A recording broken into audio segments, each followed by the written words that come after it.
الحمدللہ میں بخیر ہوں۔ اور تجارت کیسی چل رہی ہے؟ اچانک ادھر کیسے آنا ہوا؟ دراصل ہمارے برادر عزیز جو ان دنوں سعودی عرب میں رہتے ہیں، ان کے ساتھ ایک عربی الاصل مہمان تشریف لائے ہیں۔ وہ آپ کے مدرسے کے بارے میں کچھ معلومات کرنا چاہتے ہیں۔ کیا آپ کے مدرسے میں کوئی عربی زبان کا جانکار ہے؟ ہاں کیوں نہیں، یہ بھی کوئی پوچھنے کی بات ہے۔ ہمارے مدرسے میں تو نرسری اور ارادیہ سے ہی بچہ عربی زبان میں بات کرتے ہیں۔ آپ جائیں اور مہمان کو بلانا ہے۔ ٹھیک ہے، بلاتا ہوں۔ برادران مدرسے ذرا ادھر آئیے۔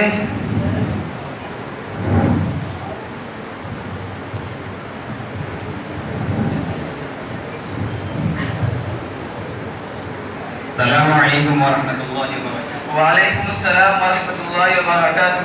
عامر بھائی، آپ نے مجھے کیوں یاد کیا؟ دراصل ہمارے دوست اماد اللہ کے پاس عالمی عرب کے ایک بہت ہی معزز مہمان تشریف لائے ہیں، اور وہ اپنے مدرسے کے بارے میں کچھ معلومات حاصل کرنا چاہتے ہیں۔ اور ماشاءاللہ آپ تو مدرسے کے نمایاں طالب علم ہیں اور عربی زبان میں بہت مہارت رکھتے ہیں۔ کیا آپ ان کے سوالوں کا اطمینان بخش جواب دے سکتے ہیں؟ ہاں، یہ بھی کوئی پوچھنے کی بات ہے۔ یہ تو میرے لیے فخر اور سعادت کی بات ہے۔ کہاں ہے مہمان؟ آپ میری ملاقات کرائیں۔ السلام علیکم ورحمۃ اللہ وبرکاتہ۔ وعلیکم السلام ورحمۃ اللہ وبرکاتہ۔ مرحبا مرحبا، حیاکم اللہ حیاکم اللہ۔ كيف حالك يا شيخ؟ الحمد لله طيب. أريد أن أستفسر عن أحوال مدرستي. جيد، أنا مستعد لخدمتك. ما اسم مدرستي؟ من هو مؤسسها؟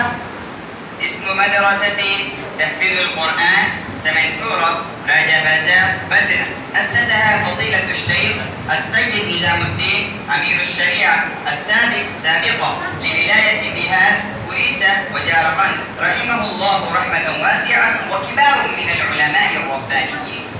من مدير مدرستي؟ مدير مدرستي السيد فيصل علي خان الموقر حفظه الله ورعاه.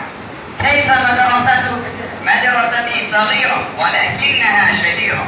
ما المنهج الدراسي لمدرستي؟ المنهج الدراسي لمدرستي ديني وإسلامي. هل العلوم العصرية تدرس في مدرستي؟ نعم، العلوم العصرية تدرس في مدرستي. إلى أي صف يدرس في مدرستي؟ من الصف الابتدائي إلى الصف الخامس العربي. كم قسما تعليميا في مدرستي؟ في مدرستي 4 أقسام: القسم العربي، وقسم الحفظ، وقسم للأطفال الصغار، وقسم للعلوم العصرية. كم طالبا يتعلم في مدرستي؟ 350 طالبا.